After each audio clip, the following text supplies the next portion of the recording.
Hello everyone. जैसा कि हम पिछली क्लास में डिस्कशन कर रहे थे कार्डियोवैस्कुलर सिस्टम की। कार्डियोवैस्कुलर सिस्टम की हम पिछले क्लास में डिस्कशन कर चुके हैं, नॉर्मल इंट्रोडक्शन। इसकी नेक्स्ट क्लास हम लेके आए हैं आज, जिसमें हम कल कार्डियोवैस्कुलर सिस्टम की नॉर्मल हार्ट इंट्रोडक्शन की हम थोड़ी सी चर्चा की थी, और आज हम डिस्कशन करने वाले हैं उस संबंधी कुछ हार्ट के कुछ स्ट्रक्चर हम स्टडी कर रहे थे कल। हमने हार्ट वाल्व के बारे में कल स्टडी कर लिए थे। आज हम हार्ट के इंटरनल स्ट्रक्चर की स्टडी आज हम अपनी इस क्लास से स्टार्ट करने वाले हैं। जैसे कि आपको पता होगा, इंटरनल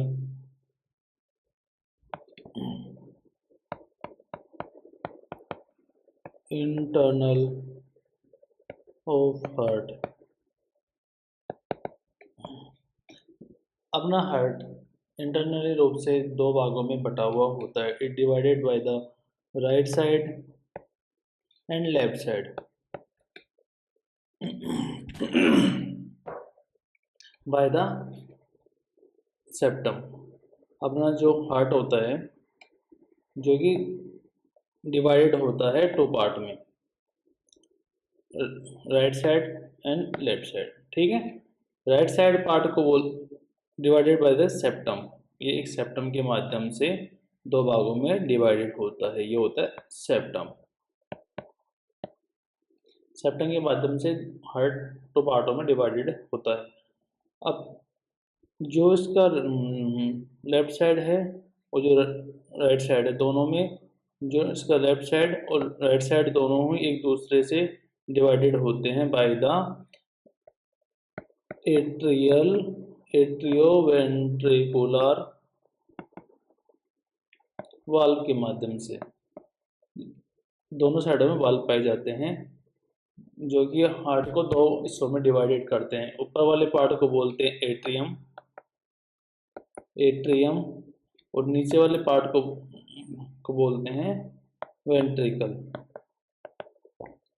इसी प्रकार से हार्ट के अंदर चैम्बर बनते हैं, चैम्बर ऑफ हार्ट। अब देखिए, हमने हार्ट को चार भागों में बांट दिया है और इसमें चार चैम्बर बन चुके हैं।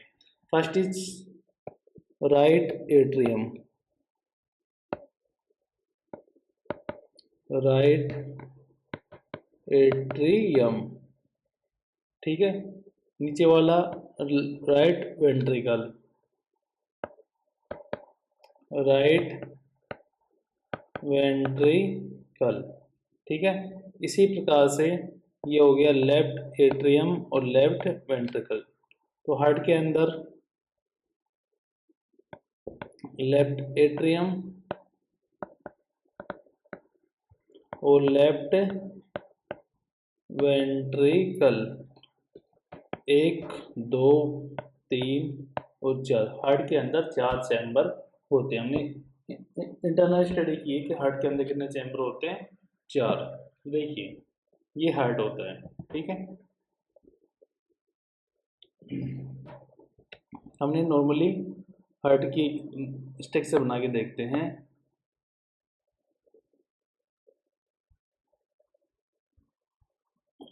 ये हमने हार्ट के चैम्बर पढ़ ली। अब इसमें एक इम्पोर्टेंट स्ट्रक्चर के बारे में डिस्कशन करेंगे, जो कि हार्ट के अंदर होती है। जैसे मान लीजिए, ये अपना हार्ट है, ये अपना हार्ट है। कोई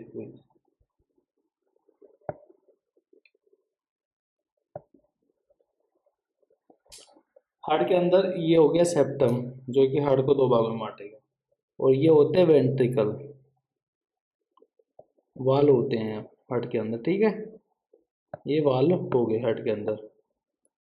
इस तरह से दो वाल होते हैं, एंट्रियो वेंट्रिकुलर वाल होते हैं, ठीक है। अब इनके अंदर एक स्ट्रक्चर पाई जाती है, जिसको बोलते हैं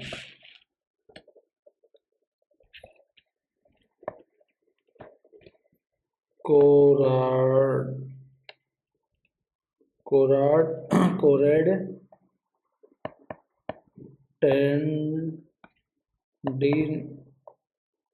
टेंट्रियोज, कोरा टेंट्रियोज। ये इस तरह से क्या होती है, ये होते हैं वाल्व। जिस तरह से ये वाल्व, ये वाल्व हो गए, ये खुल गए बंद हो गए, खुल गए बंद हो गए, ये वाल्व होते हैं हार्ट के अंदर। जैसे ऊपर से एटीएम से ब्लड आएगा, वेंटिलेटर में नीचे जाएगा, ये वाल्व जो, ये वाल्व जो बना हुआ है, ये वाला जो इंटरवेंट्रिकुलर वाल्व होते हैं, ये दोनों वाल्व है, खुल गए बंद हो गए, खुल गए बंद हो गए। तो इसके नीचे से, यहाँ से कुछ टेंड्रोन निकले हुए होते हैं, जो कि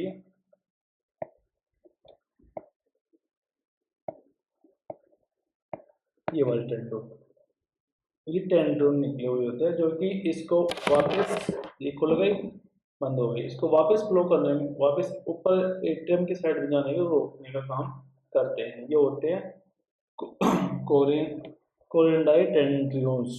इसको आपको डिफाइन करना चाहे तो क्या होते हैं ये होते क्या हैं, ये फाइबरस कोड होते हैं, connection connection between atrioventricular valve to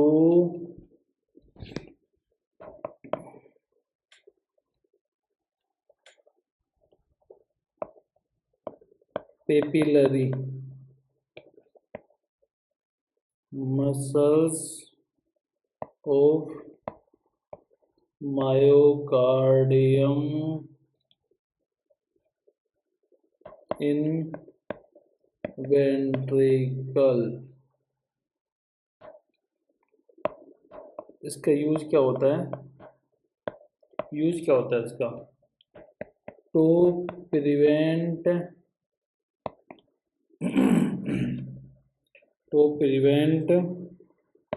the opening upward to atrium of atrioventricular valve. ये फाइबर्स होते हैं एक तरह से, जो कि वेंट्रिकुलर से यहाँ एक मसल्स होती है,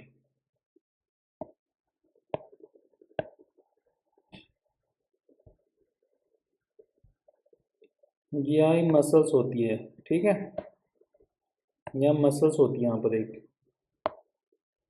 यहाँ एक तरह की मसल्स होती है, जो कि हार्ट के मायोकार्डियम से साथ ये वाल्व कनेक्टेड होते हैं, ठीक है, जो कि इसको वापस फ्लो करने से रोकते हैं। एक स्पेसिफिक स्ट्रक्चर है इसके अंदर। अब ये वाल्व होते हैं, जैसे हमने पढ़ा इंटरवेंट्रिकुलर वाल्व, हार्ट के अंदर टोटल कितने वाल्व होते हैं, इस चीज़ की स्टडी हम आने वाली क्लास में करेंगे।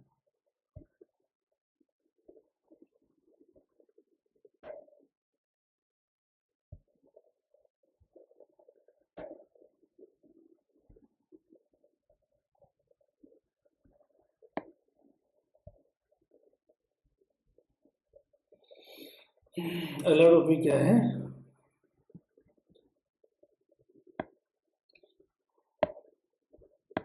Valve in heart. हार्ट के अंदर कितने वाल्व होते हैं, तो उस चीज़ का स्टडी हम अपने इस टॉपिक के अंदर करेंगे। पहला वाल्व कौन सा होता है, right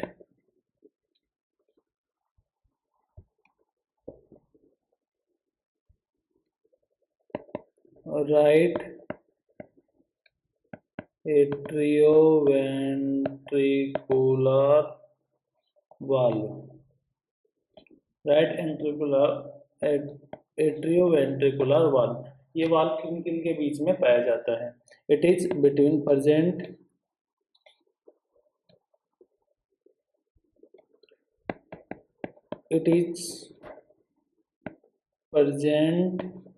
between the right atrium to right ventricular, ये राइट एट्रियम से राइट वेंट्रिकुलर के बीच में पाया जाता है ये वाल्व। ठीक है, अब इस वाल्व के अंदर three cups three cup valve होते हैं, जिस तरह के खुलते हैं डबल होते हैं, इस तरह के इसमें तीन स्ट्रक्चर होती है। जैसे ये वाला स्ट्रक्चर है, इसको इस तरह से बनाया जाता है। एक ये हो गया, एक ये हो गया, एक वाला ऐसे खुलेगा तो एक तो ये वाला हो गया, एक वाल तो ये वाला हो गया। ठीक है, दूसरा हो गया ये वाला वाल, और तीसरा हो गया ये वाला वाल। तीनों वाल एक साथ खुलेंगे और फ्लूइड नीचे जाएगा। इसको इसीलिए हम इसको बोलते हैं ट्राइकस्पिड वाल्व। ठीक है, दूसरा होता है कौन सा,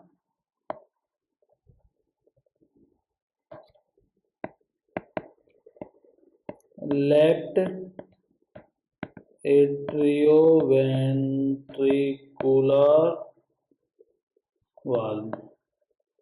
ये हार्ट के लेफ्ट साइड में पाया जाता है। It is present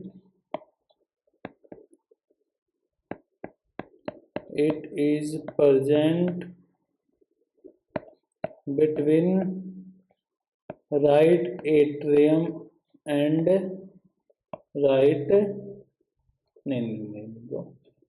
left atrium and left ventricular. ये लेफ्ट एट्रियम और लेफ्ट वेंट्रिकुलर के बीच में पाया जाता है, जो कि टू कप्स से मिलकर बना हुआ होता है, मेडेड बना हुआ होता है। जिस ये वाला वाल्व है, ठीक है, ये इसमें दो ही होते हैं कप। ठीक है, ऐसे खुलेगा और बंद हो जाएगा, इसलिए इसका दूसरा नाम होता है मिट्रल वाल्व। ये एक मात्र वाल्व होता है जो कि टू कप से मिलकर बना होता है। बाकी सारे वाल्व जितने भी हार्ट के अंदर पाए जाते हैं वो सभी के सभी ट्राइकस्पिड वाल्व से मिलकर बने हुए होते हैं।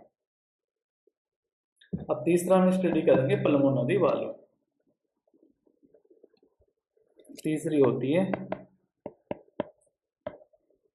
Pulmonary valve. अब ये कहाँ पाई जाती है? It is present between right atrium, note right ventricle, atrium है नीचे, ventricle to pulmonary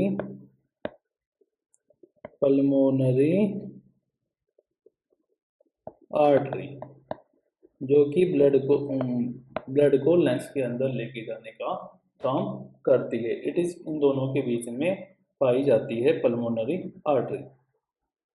अब चौथा होता है वाल्व कौन सा, aortic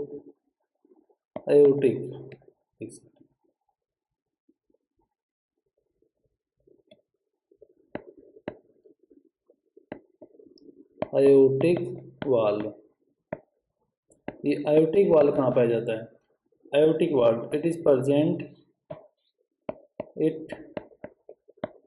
present between left ventricular to aorta।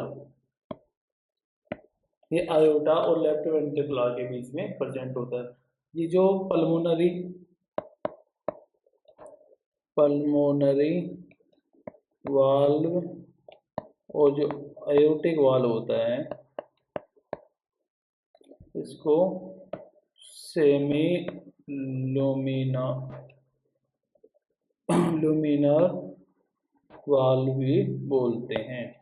ठीक है, ये नॉर्मली चार वाल्व अपने हार्ट के अंदर पाए जाते हैं, बट इसके अलावा दो वाल्व और भी होते हैं जो कि हार्ट के अंदर पाए जाते हैं, जिनमें फोर्थ पढ़ने वाले हैं हम थिवेसियस वाल्व। ये कहाँ पाया जाता है?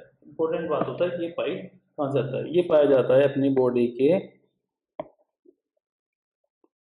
It is present between coronary sinus to right ventricle. Coronary, अब देखो इसमें क्या टॉपिक है, कोरोनरी साइनस।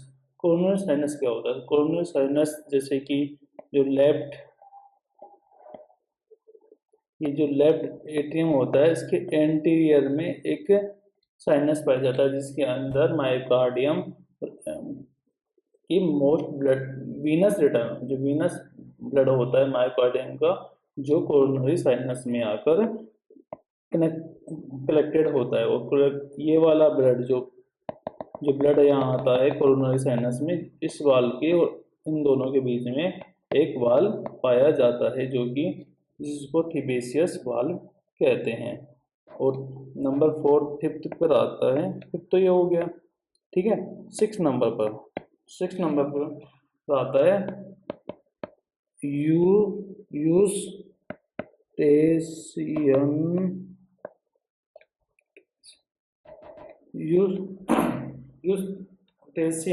यूस्टेशियन वाल्व कहाँ पाया जाता है?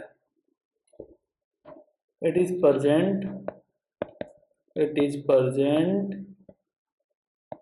between inferior vena cava and right atrium। जो inferior vena cava ब्लड को लेकर आती है, inferior vena cava और right atrium के बीच में ये वाल्व पाया जाता है। अब नॉर्मली हमने स्टडी कर ली, वाल्व की स्टडी अपनी हो गई। उसके अलावा हमने चैम्बर की, हार्ट में पाए जाने वाले चैम्बर की स्टडी हमारे द्वारा की जा चुकी है। अब आगे अपनी स्टडी को कंटिन्यू बनाए रखने के लिए हम हार्ट के अंदर ब्लड का नॉर्मल फ्लो के बारे में एक डायग्रामिक रूप से स्टडी करेंगे, जिसमें आपको भली भांति ये चीज़ समझ में आ जाएगा कि हार्ट के अंदर ब्लड की सप्लाई किस डायरेक्शन में और कौन कौन से चैम्बर से होती हुई वाल्व के द्वारा ब्लड का फ्लो सेल हार्ट में किस प्रकार से होता है। और दो टॉपिक हमने हो गए, इंटरनल ऑफ हार्ट जो कि चैम्बर, और वाल्व की स्टडी हो गई है। अब हम इसमें अगला टॉपिक जो हम स्टडी करने वाले हैं जिसका नाम है ब्लड फ्लो इन हार्ट। हम हार्ट का नॉर्मल स्ट्रक्चर बनाते हुए हार्ट का स्टडी करेंगे, इसमें ब्लड फ्लो कहाँ से कहाँ होता है। तो हम बनाते हैं स्ट्रक्चर, ये अपनी बॉडी का हार्ट हो गया, ठीक है। इस तरह का हम स्ट्रक्चर बनाते हैं, ओके। ये हो गया हार्ट, कुछ ज़्यादा बड़ा बन गया है ना, ज़्यादा बड़ा हो गया, थोड़ा कम कर देते हैं क्योंकि हमें और भी स्ट्रक्चर इसके अंदर दिखानी होगी, ठीक है। ये बन गया अपने दिल का, अच्छी तरह बन जाए यार, ये लो, इतना ही वीक आना है हमारा दिल। ये बन गया अपना हार्ट। अब हार्ट के अंदर होते हैं सेप्टम, ये होता है हार्ट का पहला सेप्टम, ये है हार्ट को सेप्टम, जो कि इसको राइट और लेफ्ट टू पार्ट में डिवाइड करता है। अब इसको इसके अलावा ये हो गया हार्ट का, अब इसके एक एक को हम नाम भी दे देते हैं। इसको बोलेंगे हम लेफ्ट एट्रियम, लेफ्ट वेंट्रिकल, ठीक है।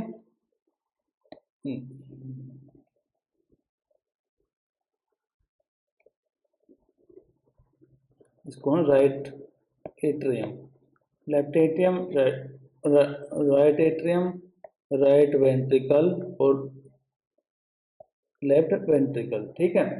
अब सबसे पहले हम नॉर्मली जो वीनस ब्लड आता है उसको हम स्टडी करेंगे कि आता कहाँ से, ये है अपनी सुपीरियर वेना केवा और ये है अपनी inferior vena cava, inferior vena cava.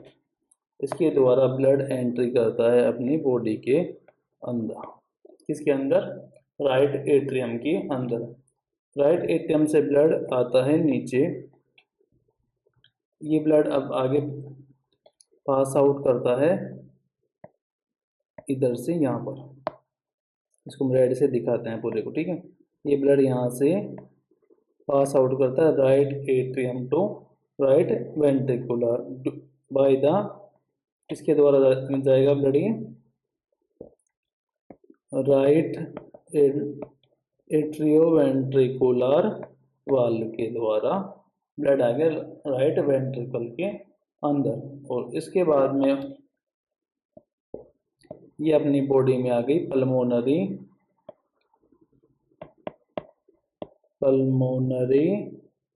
Artery, जो कि ब्लड को लेके जाती है आर्टरी, जो कि ब्लड को लेके जाएगी लंग्स के अंदर। इसको शुद्धिकरण या इसका ऑक्सीडेशन के लिए हार्ट चला गया, ब्लड चला गया इसके अंदर लंग्स के अंदर। ये वन डायरेक्शनली एक राइट साइड का पार्ट ब्लड का फ्लो खत्म हो गया। और यहाँ के अंदर एक वाल्व पाए जाते हैं, ठीक है। यहाँ एक वाल्व पाए जाते हैं जिनको बोलते हैं पल्मोनरी वाल्व। वाल्व का एक मोस्ट इम्पोर्टेंट वर्क होता है इसके अंदर कि ब्लड के बैक फ्लो को प्रिवेंट करता है कि ब्लड को सेम डायरेक्शन में ब्लड प्रवाहित हो, वापस बैक फ्लो इसका नहीं बन पाए। इसलिए वाल्व हार्ट के अंदर पाए जाते हैं। ये वाल्व भी वेन्स के अंदर भी पाए जाते हैं, जो कि ब्लड के रिवर्स फ्लो को रोकने का कार्य करते हैं। इसके बाद में हार्ट इधर से आते हैं पल्मोन, जो कि नंबर में 4 होती हैं पल्मोनरी वेन। पल्मोनरी वेन के माध्यम से ब्लड एंट्री करता है लेफ्ट एट्रियम के अंदर। ये ब्लड आ गया लेफ्ट एट्रियम के अंदर। जो उसके बाद में blood left atrium to left ventricular के अंदर प्रवेश करता है through the left atrioventricular valve के माध्यम से। और उसके बाद में ब्लड यहाँ से जाता है अपने अयोटा के पास। ये अयोटा, ग्रेट आर्टरी बोलते हैं अयोटा।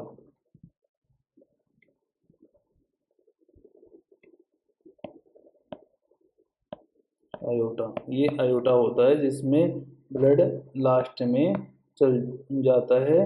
वह इधर यहाँ पाए जाते हैं एक वाल्व, जो बोलते हैं अयोटिक वाल्व होते हैं, जो कि ब्लड की बॉडी को सप्लाई करने का कार्य करते हैं।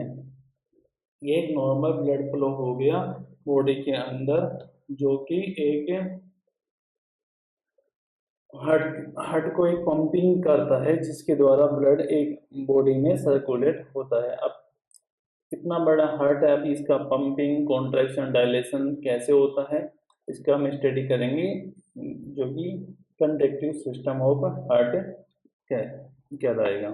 अब हम इसकी स्टडी करने वाले हैं कंडक्टिव सिस्टम ऑफ हार्ट के। हार्ट के अंदर में कॉन्ट्रैक्शन और डायलेशन किस प्रकार से होते हैं। पहला टॉपिक होने वाला है अपना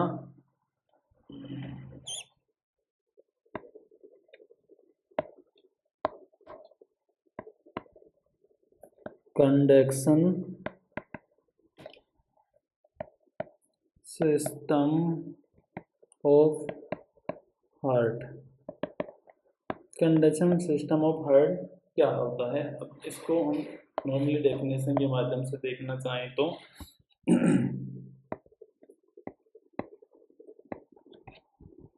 ऊपर लिखते हैं आराम से, कोई जल्दी नहीं है।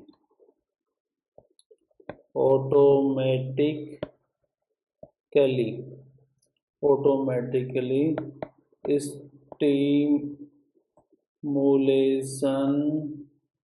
Of four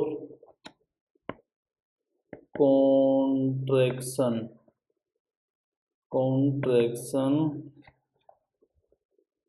without need of external, कोई भी बाहरी रूप से स्टिमुलाई की आवश्यकता, एक्सटर्नल स्टिमुलाई,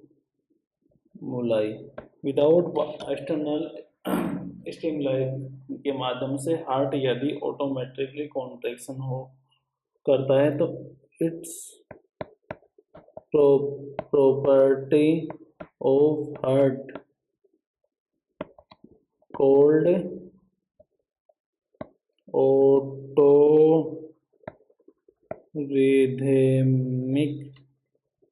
रिदमिसिटी कहलाती है।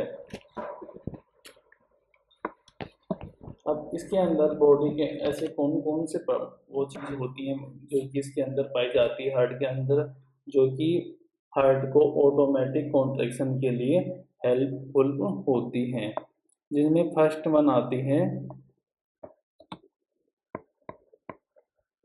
कुछ स्पेशल, इसके हार्ट के अंदर कुछ वो पाए जाते हैं सेल्स या मास सेल ऑफ टिश्यू पाए जाते हैं जो कि इस चीज़ के लिए हेल्पफुल होते हैं।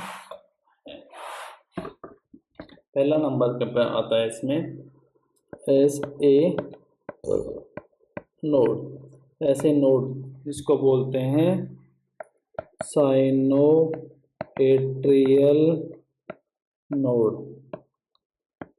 अब ये कहाँ पाया जाता है और क्या होता है? ये होता क्या है, it is specialized cell tissue होता है which found in right atrium near of superior vena cava के पास में, राइट एट्रियम में सुपीरियर वेना में एक स्पेसिफिक टाइप ऑफ सेल होती हैं जो कि कॉन्ट्रैक्शन के लिए रेस्पॉन्सिबल होती हैं। ये it is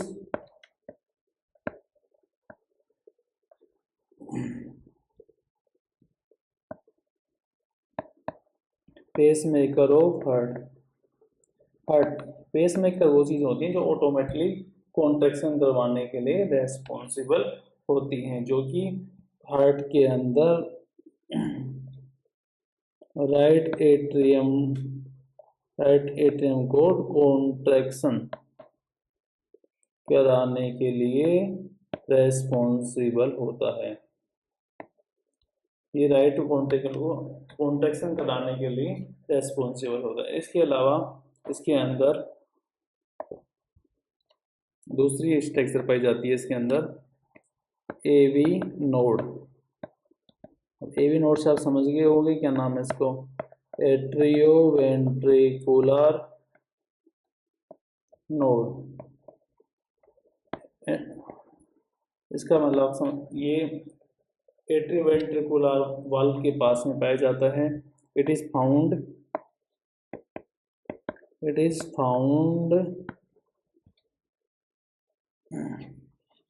found right atrium septum, जो राइट एट्रियम का सेप्टम होता है उसके पास में पाया जाता है, नियर ऑफ एट्रियोवेंट्रिकुलर वाल्व। ठीक है, एक चीज हो जाता है, ये नॉर्मली जो ऐसे नोड होता है ये मैक्सिमम इम्पल्स जनरेट करता है हार्ट के अंदर, मैक्सिमम हार्ट इम्पल्स जनरेट करता है। नॉर्मली ये 60 to 100 बीट पर मिनट, इसका नॉर्मल रिदम होता है 62 beat without external stimuli, without किसी एक्सटर्नल स्टिमुलाई के नॉर्मली अपना हार्ट रेट कम 60 to 100 के बीच में रखता है। बट एक्सटर्नल स्टिमुलाई जैसे कि सिस्टमेटिक या सिंपैथेटिक या पैरासिम्पैथेटिक नर्वस सिस्टम यदि स्टिमुलेट हो जाते हैं तो उस कंडीशन में इसकी हार्ट रेट अप या डाउन हो सकती है। But without any stimulation of externally it was work is regularly 60 to 100 beat per minute, जो कि एक हार्ट की नॉर्मल हार्ट बीट होती है। यदि हार्ट 60 to 100 के बीट में बीट कर रहा है हार्ट, तो इसमें पेशेंट नॉर्मल कंडीशन में है और कोई भी इसको एक्सटर्नल स्ट्रेस या कोई अदर हार्मोन इसके ऊपर एक्टिवेटेड नहीं है। इट इज़ फाउंड, अब एवी नोड की बात करते हैं। एवी नोड होता है जो कि found in the right atrium septal near of AV valve, ये होता है। अब देखिए जिस कंडीशन, इसको हम second pacemaker of heart भी बोलते हैं। बट ये किस कंडीशन में पेस मेकर काम करता है? यदि इफ ऐसे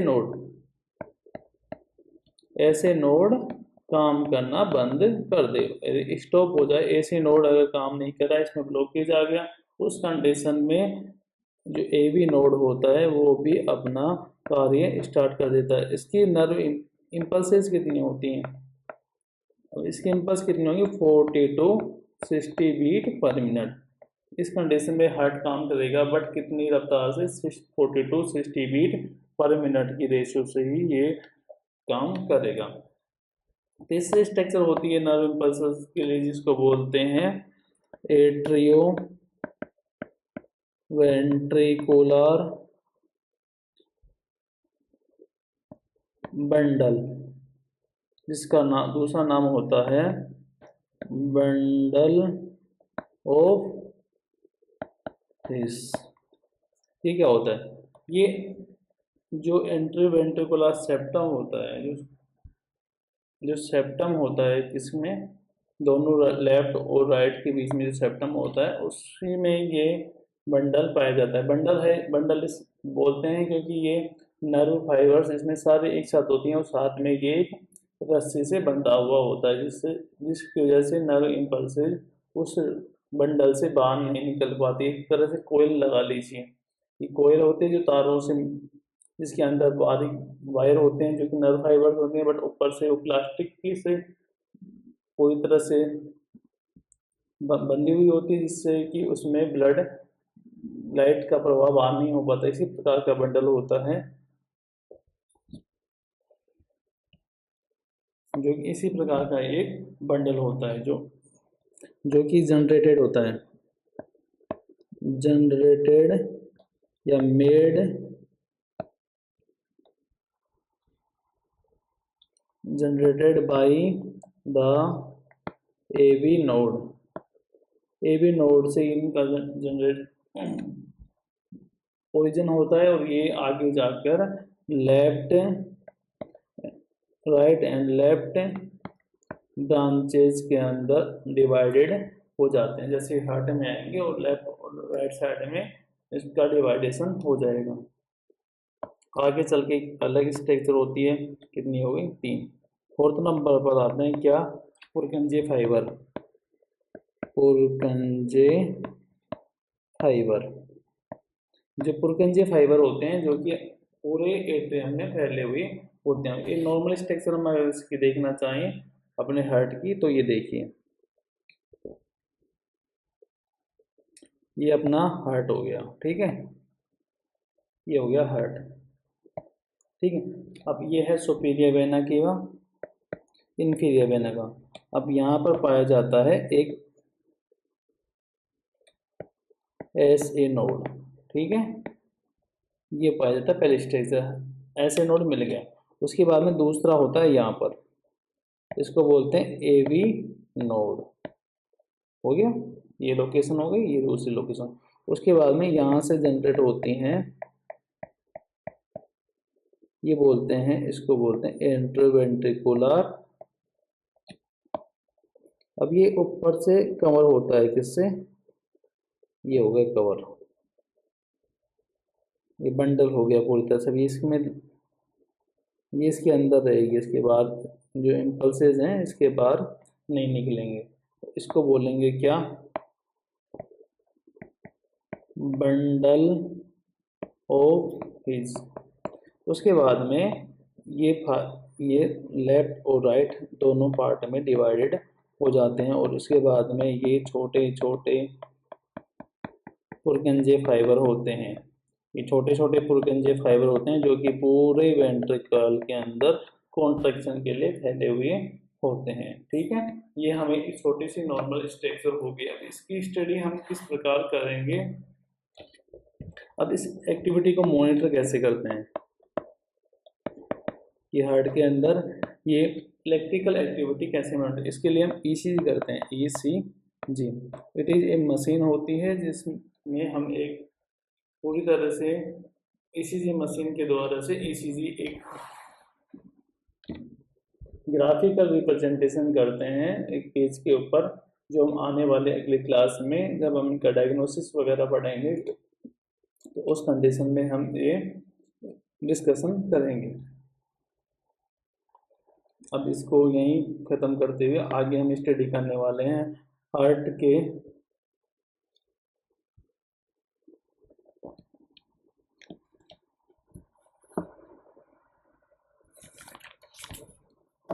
कार्डियक साइकिल के बाद कि हार्ट की दिन में कितनी बार धड़कता है, कि हार्ट की नॉर्मल जो हार्ट बीट होती है, जो कार्डियक कॉन्ट्रैक्शन होते हैं हार्ट के अंदर, डायलेशन होते हैं, वो कितने बार नॉर्मली हार्ट के अंदर होते हैं, जिसकी हम एक स्टडी अपने इस टॉपिक में करेंगे, आने वाले अगली क्लास में हम करेंगे। Thank you for this watching the video and like share and subscribe please.